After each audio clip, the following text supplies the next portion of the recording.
अस्सलामुअलैकुम फ्रेंड्स, आप मेरे चैनल पर पहली बार आए हैं तो प्लीज़ मेरे चैनल को ज़्यादा से ज़्यादा सब्सक्राइब कीजिए, लाइक शेयर और कमेंट कीजिए। पुराने ज़माने की बात है। एक राजा था, उसके 7 लड़के थे। 6 का विवाह हो गया था, सातवां अभी कुंवारा था। एक दिन वह महल में बैठा था कि उसे बड़े ज़ोर की प्यास लगी। उसने इधर उधर देखा तो सामने से उसकी छोटी भाभी आती दिखाई दी। उसने कहा, भाभी मुझे 1 गिलास पानी दे दो। महल में इतने नौकर चाकर होते हुए भी सबसे छोटे राजकुमार की यह हिम्मत कैसे हुई? भाभी मन ही मन खींच उठी। उन्होंने व्यंग भरे स्वर में कहा, तुम्हारा इतना ऊंचा दिमाग है तो जाओ रानी पद्मिनी को ले आओ। राजकुमार ने यह सुना तो उसका पारा एकदम चढ़ गया। बोला, जब तक मैं रानी पद्मिनी को नहीं ले आऊंगा इस घर का अन्न जल ग्रहण नहीं करूंगा। छोटी सी बात थी, लेकिन उसने उग्र रूप धारण कर लिया। रानी पद्मिनी काले कोसों दूर रहती थी। वहां पहुंचना आसान ना था। रास्ता बड़ा दुभर था। जंगल, पहाड़, नदी, नाले, समुद्र, जाने क्या क्या रास्ते में पड़ते थे। किंतु राजकुमार तो संकल्प कर चुका था। वह पत्थर की लकीर के समान था। उसने तत्काल वजीर के लड़के को बुलवाया और उसे सारी बात सुनाकर 2 घोड़े तैयार करवाने को कहा। वजीर के लड़के ने उसे बार बार समझाया कि रानी पद्मिनी तक पहुंचना बहुत मुश्किल है, पर राजकुमार अपने हठ पर अड़ा रहा। उसने कहा, चाहे कुछ भी हो जाए, बिना रानी पद्मिनी के मैं इस महल में पैर नहीं रखूंगा। 2 घोड़े तैयार किए गए। रास्ते के खाने पीने के लिए सामान की व्यवस्था की गई। राजकुमार तथा वजीर का लड़का रानी पद्मिनी की खोज में निकल पड़े। उन्होंने पता लगाया तो मालूम हुआ कि रानी पद्मिनी संदल द्वीप में रहती है, जहां पहुंचने के लिए सागर पार करना होता है। फिर रानी का महल चारों ओर से राक्षसों से घिरा है। उनकी किलाबंदी को तोड़कर महल में प्रवेश पाना संभव नहीं। वजीर के लड़के ने एक बार फिर राजकुमार को समझाया कि वह अपनी प्रतिज्ञा तोड़ दे, अपनी जान को जोखिम में न डाले। किंतु राजकुमार ने कहा, तीर एक बार तरकश से छूट जाता है तो वापस नहीं आता। मैं तो अपने वचन को पूरा करके ही रहूंगा। वजीर का लड़का चुप रह गया। दोनों अपने अपने घोड़ों पर सवार होकर रवाना हो गए। दोपहर को उन्होंने एक अमराई में डेरा डाला, खाना खाया, थोड़ी देर आराम किया। उसके बाद आगे बढ़ गए। चलते चलते दिन ढलने लगा। गोधूली की बेला आई। इसी समय उन्हें सामने एक बहुत बड़ा बाग दिखाई दिया। राजकुमार ने कहा कि आज की रात इस बाग में बिताकर कल तड़के आगे चल पड़ेंगे। बाग का फाटक खुला था। वहाँ कोई चौकीदार या रक्षक नहीं था। वजीर के लड़के ने उधर निगाह डालकर कहा, मुझे तो यहाँ कोई खतरा दिखाई देता है। हम लोग यहाँ न रुककर आगे और कहीं रुकेंगे। राजकुमार हंस पड़ा। बोला, बड़े डरपोक हो तुम। यहाँ क्या खतरा हो सकता है? देखते नहीं कितना हरा भरा सुंदर बाग है। वजीर के लड़के ने कहा, आप माने न माने, मुझे तो लग रहा है कि यहाँ कोई भेद छिपा है। राजकुमार ने उसकी एक ना सुनी और अपने घोड़े को फाटक के अंदर बढ़ा दिया। बेचारा वजीर का लड़का भी उसके पीछे पीछे बाग में घुस गया। जैसे ही वह अंदर पहुंचे कि बाग का फाटक अपने आप बंद हो गया। राजकुमार और वजीर के लड़कों को काटो तो खून नहीं, ये क्या हो गया? वजीर के लड़के ने राजकुमार से कहा, मैंने आपसे कहा था ना कि यहाँ ठहरना मुनासिब नहीं, पर आप नहीं माने। उसका नतीजा देख लिया। राजकुमार ने कहा, वह सब छोड़ो, अब ये सोचो कि हम क्या करें। वजीर का लड़का बोला, अब तो एक ही रास्ता है कि हम घोड़ों को यहीं पेड़ों से बांध दें और किसी घने पेड़ के ऊपर चढ़कर बैठ जाएं। देखें आगे क्या होता है। दोनों ने यही किया। घोड़े पेड़ से बांधकर वे एक ऊंचे पेड़ पर चढ़ गए और चुपचाप बैठ गए। अंधकार फैल गया, सन्नाटा छा गया। राजकुमार को नींद आने लगी। तभी उन्होंने देखा कि हवा में उड़ता कोई चला आ रहा है। दोनों कांप उठे। हवा का वेग रुकते ही वह आकृति नीचे उतरी और उसकी शक्ल देखते ही दोनों को लगा कि वह पेड़ से नीचे गिर पड़ेंगे। वह एक परी थी। उसने नीचे खड़े होकर अपने इर्द गिर्द देखा। तभी इधर उधर से कई परियां आ गई। उनके हाथों में पानी से भरे बर्तन थे। उन्होंने वहां छिड़काव किया। वह पानी नहीं, गुलाब जल था। उसकी खुशबू से सारा बाग महक उठा। अब तो उन दोनों की नींद उड़ गई। वह आंखें गड़ाकर देखने लगे कि आगे वह क्या करती है। हवा में उड़ती एक परी आ रही थी। उसी समय कुछ परियां और आ गई। उनके हाथों में कीमती कालीन थे। देखते देखते उन्होंने वे कालीन बिछा दिए। फिर जाने क्या किया, क्या वह सारा मैदान रोशनी से जगमगा उठा। अब तो इन दोनों के प्राण मुंह में आ गए। उस रोशनी में कोई भी उन्हें देख सकता था। जगमगाहट में उन्हें दिखाई दिया कि एक ओर से दूध जैसे फव्वारे चलने लगे हैं। पेड़ों की हरियाली अब बड़ी ही मोहक लगने लगी थी। जब वे दोनों असमंज में डूबे उस दृश्यावली को देख रहे थे, आसमान से कुछ परियां एक रत्न जड़ित सिंहासन लेकर उतरी और उन्होंने उस सिंहासन को एक बहुत ही कीमती कालीन पर रख दिया। सारी परियां मिलकर एक पंक्ति में खड़ी हो गई। राजकुमार ने अपनी आंखें मली। कहीं वह सपना तो नहीं देख रहा था। वजीर का लड़का बार बार अपने को धिक्कार रहा था कि उसने राजकुमार की बात क्यों मानी। पर अब क्या हो सकता था। आसमान में गड़गड़ाहट हुई। दोनों ने ऊपर को देखा तो एक उड़न खटोला उड़ा आ रहा था। ये क्या, राजकुमार फुसफुसाया। वजीर के लड़के ने अपने होठों पर उंगली रखकर चुपचाप बैठे रहने का संकेत दिया। उड़न खटोला धीरे धीरे उतरा। उसमें सजी धजी एक परी बाहर आई। वह उन सब परियों की मुखिया थी। सारी परियों ने मिलकर उसका अभिवादन किया और बड़े आदर भाव से उसे सिंहासन पर आसीन कर दिया। थोड़ी देर खामोशी छाई रही। फिर मुखिया ने ताली बजाई। एक परी आगे बढ़कर उसके सामने खड़ी हो गई। मुखिया ने बड़ी शालीनता से कहा, जाओ उसको लाओ। जो आज्ञा कहकर परी वहां से चल पड़ी और उसी ओर आने लगी जहां पेड़ पर राजकुमार और वजीर का लड़का बैठे थे। दोनों की जान सूख गई। वे अपने भाग्य में क्या लिखा कर आए थे कि ऐसे संकट में फंस गए। परी उसी पेड़ के नीचे आई और राजकुमार की ओर इशारा करके कहा, नीचे उतरो, हमारी राजकुमारी ने तुम्हें याद किया है। राजकुमार हिचकिचाया।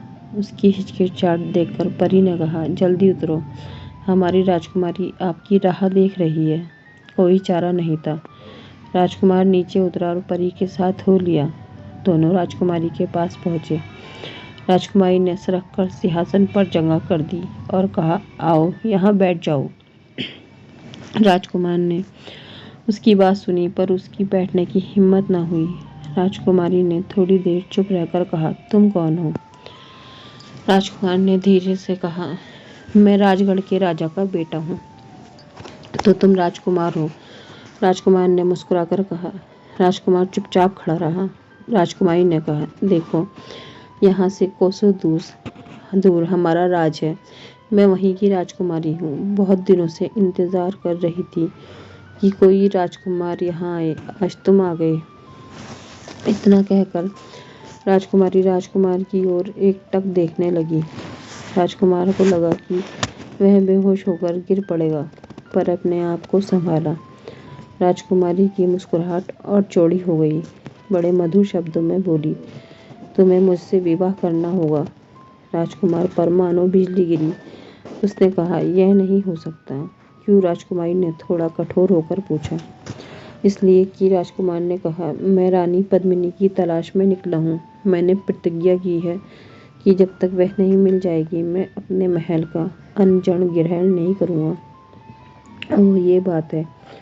राजकुमारी ने बड़े तरल स्वभाव में कहा, मैं नहीं चाहूँगी कि तुम अपनी प्रतिज्ञा को तोड़ो। प्रतिज्ञा बड़ी पवित्र होती है, उसे तोड़ना नहीं चाहिए। तुम अपनी प्रतिज्ञा पूरी करो, मैं उसमें तुम्हारी मदद करूँगी, पर एक शर्त पर। राजकुमार ने कहा, वह क्या शर्त है? राजकुमारी बोली, पद्मिनी को लेकर तुम यहाँ आओगे और मेरे साथ शादी करके अपने राज्य को जाओगे। राजकुमार ने कहा, इसमें मुझे क्या आपत्ति हो सकती है। राजकुमारी थोड़ी देर मौन रही, फिर बोली, तुम सिंदल द्वीप पहुंचोगे कैसे। राजकुमार ने कहा, क्यों, क्या उसमें क्या दिक्कत है। राजकुमारी हंसने लगी। हंसते हंसते बोली, तुम बड़े भोले हो। अरे वहां पहुंचना हंसी खेल नहीं है। रास्ते में एक जादू की नगरी पड़ती है। सिंदल द्वीप का रास्ता वहीं से होकर जाता है और कोई भी तुम्हें अपने जादू में फंसा लेगा। तब राजकुमार ने हैरान होकर कहा। राजकुमारी बोली, तुम उसकी चिंता ना करो।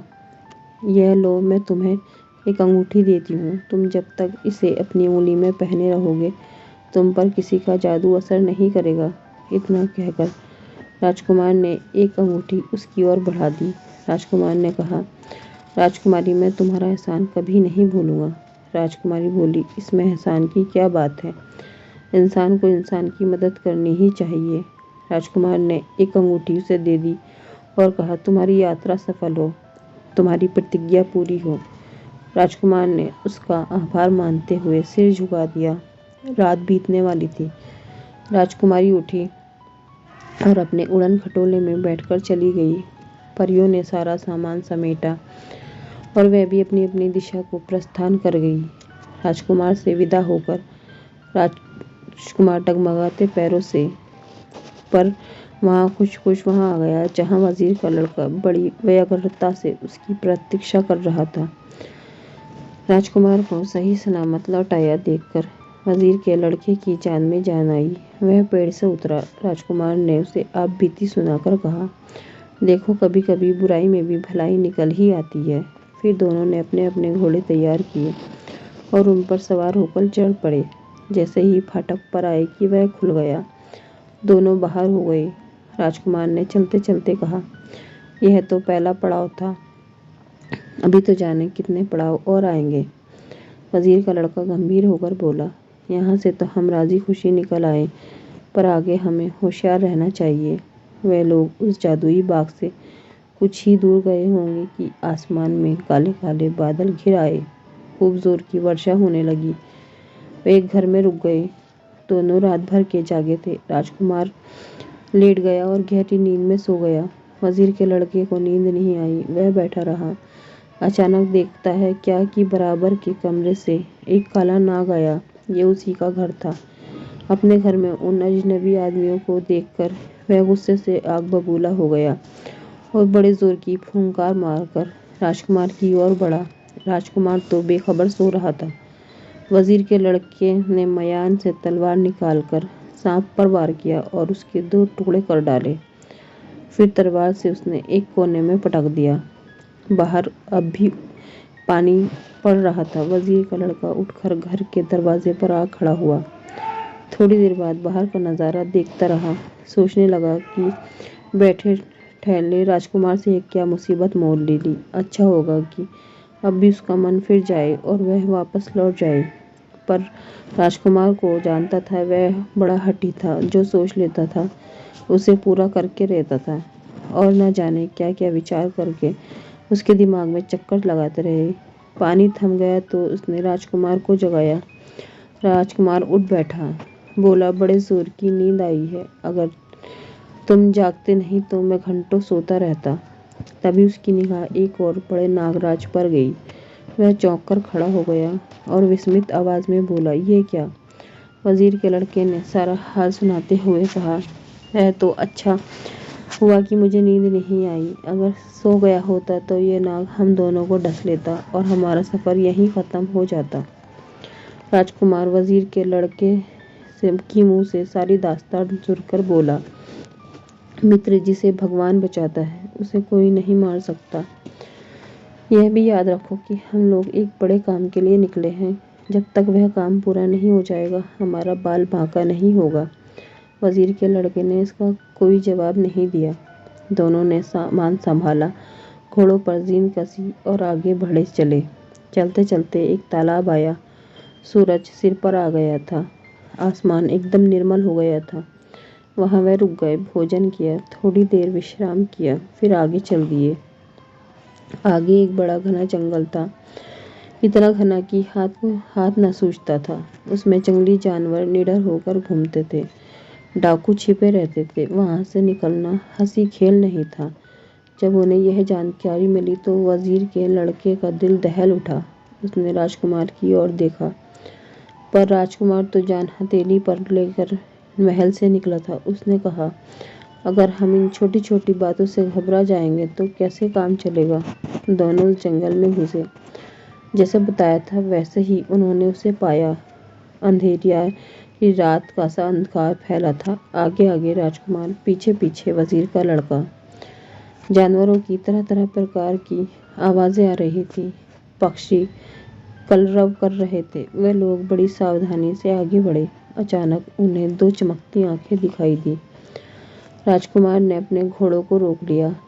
खड़े होकर देखा तो सामने एक बाघ खड़ा था। क्षण भर में उन दोनों का खात्मा हो जाने वाला था। पर मौत सामने आती है तो कायर भी शूर बन जाता है। वहीं वजीर के लड़के ने आओ देखा न ताओ घोड़े पर से कूदा और तलवार से उस पर बड़े जोर का वार किया। राजकुमार ने भी भाले से उस पर हमला किया। बाघ वहीं ढेर हो गया। अब तो दोनों और भी चौकन्ने हो गए। बहुत से जानवर उनके पास से गुजरे, पर वे उतने खूंखार नहीं थे। घोड़ों को देखकर रास्ते से हट गए।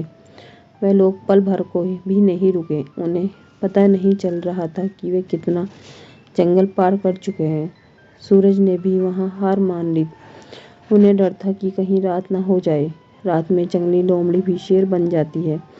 जंगली सुअर, नील गाय, भैंसे, शेर, चीते इधर उधर विचरण करने लगते हैं। पर वहां तो रात दिन एक सा था। उजाले का कहीं नाम नहीं था। उन दोनों ने हिम्मत नहीं हारी। उनके सामने हौसले के सामने जंगल ने हार मान ली। जंगल समाप्त हुआ। खुला मैदान आ गया। दिन ढल गया। मारे थकान के दोनों पस्त हो रहे थे। वजीर के लड़के ने कहा, अब हम यहीं कोई अच्छी जगह देखकर ठहर जाएंगे। हम लोगों की ताकत जवाब दे रही है और हमारे घोड़े भी पसीने से तर हो रहे हैं। राजकुमार ने उसके प्रस्ताव को मान लिया। कुछ कदम आगे बढ़ने पर पेड़ों के एक झुरमुट में उन्होंने डेरा डाला। पास में कुआं था। उससे पानी लेकर स्नान किया और ताज़ा होकर खाना खाया। वजीर के लड़के ने कहा, मैं बहुत थक गया हूँ। आज की रात मैं खूब सोऊंगा। आप पहरा देना। राजकुमार बोला, ठीक है। दोनों अपने अपने बिस्तरों पर लेट गए। पर थके होने पर भी वजीर के लड़के की आंख नहीं लगी। वह चुपचाप बिस्तर पर पड़ा रहा। राजकुमार थोड़ी देर चौकीदारी करके जैसे ही बिस्तर पर लेटा, नींद ने आकर उसे घेर लिया। वह सो गया। वजीर के लड़के ने यह देखा तो उसे बड़ा गुस्सा आया, पर वह क्या कर सकता था। राजकुमार राजा का बेटा था और वह उसका चाकर। राजकुमार की रक्षा करना उसका कर्तव्य था और वह इसी के लिए उसके साथ आया था। जैसे तैसे सवेरा हुआ। वजीर के लड़के ने राजकुमार को जगाया। आंखें मलता राजकुमार उठा और दिन के उजाले का लक्ष्य करके बोला, मैंने बहुत कोशिश की कि जागता रहूं, पर मैं इतना थक गया था कि ना चाहते हुए भी मेरी पलकें भारी हो गई और नींद ने मुझे अपनी गोद में ले लिया। वजीर के लड़के को उस पर क्रोध नहीं, दया आई और उसने कहा, कोई बात नहीं है। फिर राजकुमार का दिल रखने के लिए मुस्कुराकर कहा, ईश्वर को धन्यवाद दो कि रात को कोई दुर्घटना नहीं हुई। अजनबी जगह का आखिर क्या भरोसा कि कब क्या हो जाए। तैयार होकर वे आगे बढ़े। चलते चलते काफी समय हो गया। आगे उन्हें एक नगर दिखाई दिया। उसे देखकर वजीर के लड़के का माथा ठनका। राजकुमार तो भूल गया था, पर उसे याद था। परियों की राजकुमारी ने कहा था कि रास्तों में एक जादू की नगरी पड़ेगी। हो ना हो ये वही नगरी है। उसने राजकुमार से कहा, हम इस नगरी के किनारे के रास्ते से निकल चले, बस्ती में ना जाए। राजकुमार ने तुनक कर कहा, इतने दिनों से हम जंगलों और मैदानों में घूम रहे हैं, जैसे तैसे तो एक नगर आया है और तुम कहते हो इससे बचकर निकल चले। यह नहीं होगा।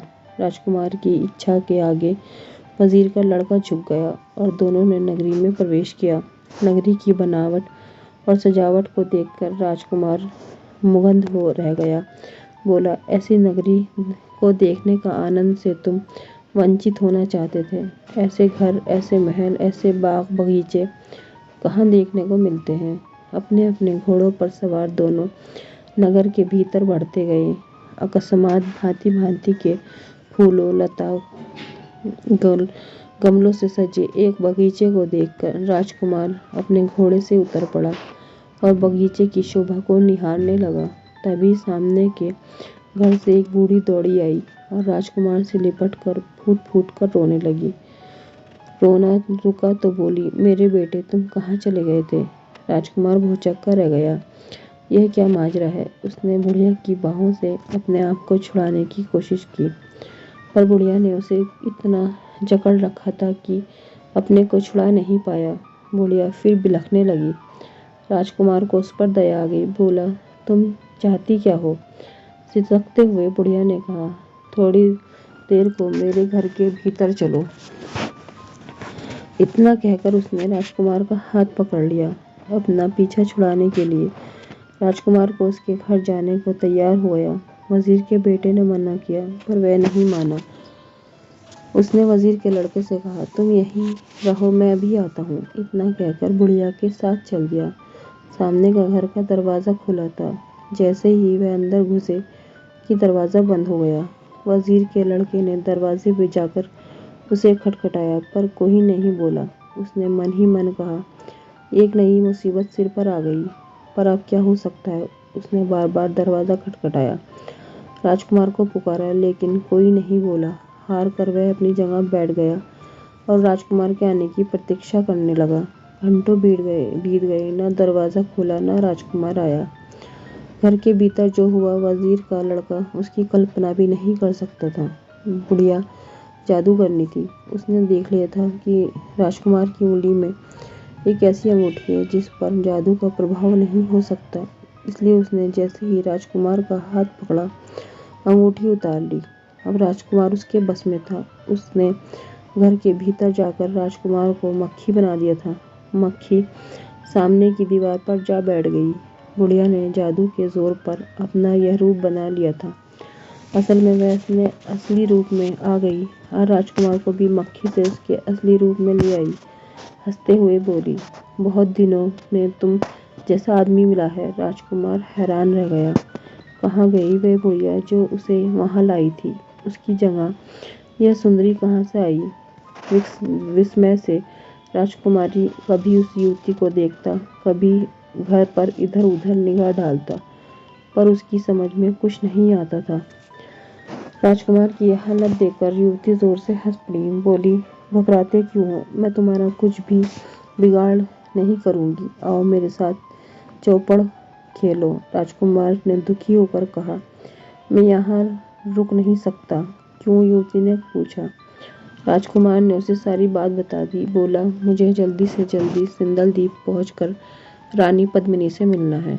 ठीक है, युवती ने उसकी ओर मुस्कुराकर देखा, पर तुम वहां पहुंचोगे कैसे? राजकुमार रानी पद्मिनी के चारों ओर की नाकेबंदी की बात सुन चुका था, फिर भी उसने अनजानपन कहा, क्यों? युवती बोली, पहले तो तुम सिंदल द्वीप पहुंच ही नहीं पाओगे। अगर किसी तरह पहुंच भी गए तो रानी पद्मिनी से नहीं मिल सकते। राजकुमार ने कहा, मुझे हर हाल में अपनी इच्छा पूरी करनी है। यही मेरा प्रण पूरा नहीं हुआ तो मैं जान दे दूंगा। युवती करुणा से भरकर बोली, नहीं, उसकी नौबत नहीं आएगी। मैं तुम्हें एक काला और सफ़ेद बाल देती हूँ। काले बाल को जलाओगे तो पिशाचों की फौज आ जाएगी, सफ़ेद बाल को जलाओगे तो देवों की फौज आ जाएगी। वे तुम्हारी हर तरह से मदद करेंगे, जो कहोगे वही करेंगे। राजकुमार के खोए हुए प्राण आए। उसने उस युवती का आभार मानना चाहा, पर उसके मुंह से शब्द नहीं निकले, चुप रहा। युवती बोली, मेरी एक शर्त तुम्हें माननी होगी। वह क्या? राजकुमार ने उत्सुकता से पूछा। युवती ने गंभीर होकर पूछा, तुम पद्मिनी को लेकर जब लौटोगे तो मुझे भी साथ ले जाओगे? तुम्हारी यह शर्त मुझे मंजूर है। राजकुमार ने बड़े सहज भाव से कहा। युवती बोली, मैं जानती हूँ तुम्हारे भीतर कितनी आग धधक रही है। मैं तुम्हें नहीं रोकूंगी। उस बीच में ही रोककर राजकुमार ने कहा, मेरा मित्र बाहर बहुत बेचैन हो रहा होगा। अब तुम मुझे जाने दो, मुझे भी साथ ले चलो। बड़ी शरारत भरी आवाज में युवती बोली, मैं तुम्हें इस घर में अधिक दिन नहीं रखूंगी। बस सिर्फ आज की रात तुम मेरे साथ चौपड़ खेल लो। राजकुमार राजी हो गया। रात भर उसके साथ चौपड़ खेलता रहा। उसने युवती को बार बार हराया, पर हार कर भी युवती व्यथित नहीं हुई। उसे पता चला कि राजकुमार की बुद्धि कितनी प्रखर है। सवेरा होने से पहले युवती ने उसे एक डिब्बी में 2 बाल दिए और उसकी अंगूठी लौटा दी। बोली, जाओ, रास्ता कठिन जरूर है पर तुम्हें सफलता मिलेगी। उसने बड़े प्यार से राजकुमार को विदा किया। उसके जाने के लिए दरवाज़ा खोल दिया। उस एक रात में वजीर के लड़के की जो हालत हो गई थी उसे वही जानता था। उसे लग रहा था कि अब राजकुमार अंदर ही फंसा रहेगा, बाहर नहीं आएगा। पर सहसा दरवाज़ा खुला और राजकुमार बाहर आता दिखा पड़ा तो वह अपनी आंखों पर विश्वास नहीं कर सका। उसका जी भर आया। वह दौड़कर राजकुमार से लिपट गया और बच्चों की तरह फूट फूट कर रोने लगा। राजकुमार ने उसे ढांढस बंधाया, बोला, मित्र, घबराने की ज़रूरत नहीं है। जो होता है अच्छा ही होता है। इसके बाद उसने जादूगरनी की पूरी कहानी उसे कह सुनाई। बोला, मैं तो मानता हूँ कि आदमी का इरादा पक्का हो तो उसे कामयाबी मिलकर ही रहती है। उसके रास्ते में बाधाएं आती है पर वह दूर हो जाती है। वजीर के लड़के ने कहा, आप सही कहते हो, साधना के बिना सिद्धि नहीं मिलती। अब उन्होंने फिर आगे का रास्ता पकड़ा। उधर नगरी से निकलकर अब वे खुले मैदान में थे। इधर उधर खेतों में फसल उग रही थी। लोग अपने अपने काम में लगे थे। वह लोग चलते गए। रास्ते में खेत खलिहानों के अलावा कहीं कहीं हरे भरे बाग बगीचे मिलते, कहीं नदी नाले। पर उन सबको पार करते वे निर्विघ्न बढ़ते ही गए। रात होने से पहले उन्हें एक आश्रम मिला। उस आश्रम से बाहर एक साधु बैठे थे। सिर पर बड़ी जटाएं, लंबी दाढ़ी, घनी मूछें, भरा पूरा चेहरा। राजकुमार का मन हुआ कि रात को वहीं ठहर जाए। उसने अपने साथी से सलाह की तो वह भी राजी हो गया।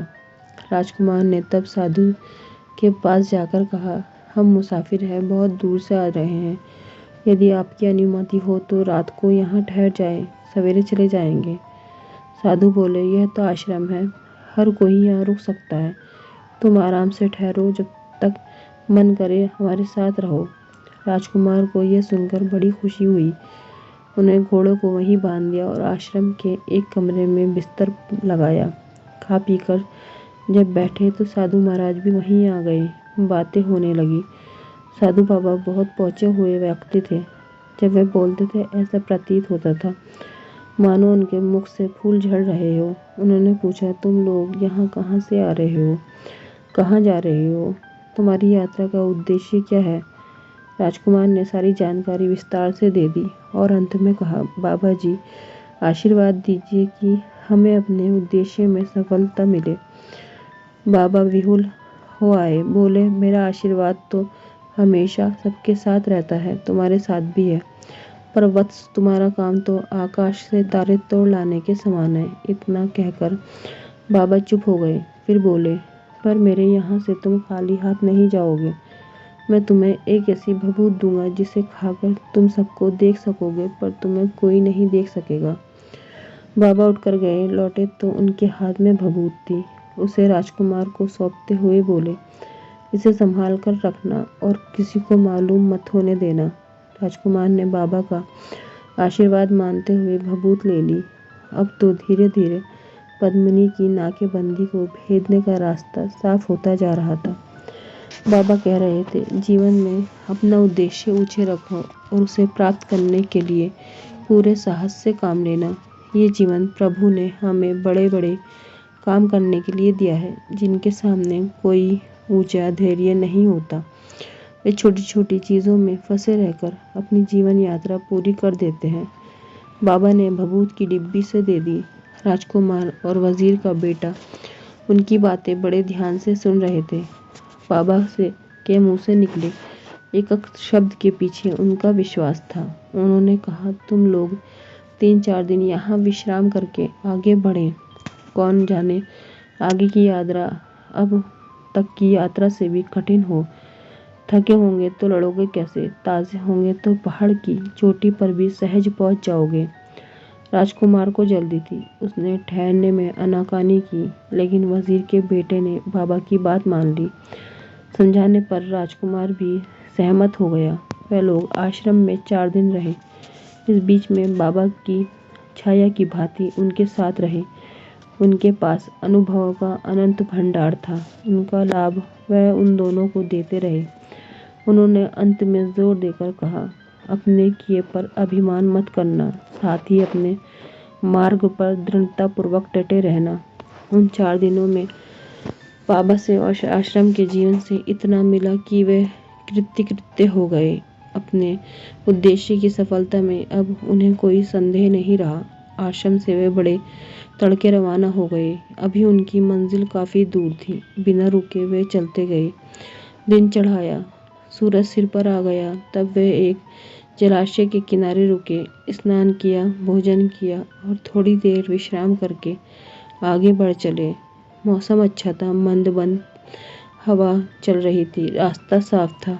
पक्षी मस्ती से इधर उधर उड़ान भर रहे थे। राजकुमार ने मार्ग दृश्य को देखकर वजीर के लड़के से कहा, देखो सब कुछ कितना गतिशील है। सूर्य थमता नहीं, पवन रुकती नहीं, पक्षियों का कलरव गाना हमेशा चलता रहता है। आदमी को इससे सीख लेनी चाहिए। फ्रेंड्स, आपको मेरी कहानी कैसी लगी प्लीज़ कमेंट में बताइए और इसका अंतिम भाग अगले भाग में सुनिए। और मेरी कहानी शुरू से आखिर तक सुनने के लिए आपका बहुत बहुत शुक्रिया। मेरे चैनल को सब्सक्राइब कीजिए, लाइक, कमेंट और शेयर कीजिए। शुक्रिया। अल्लाह हाफिज़।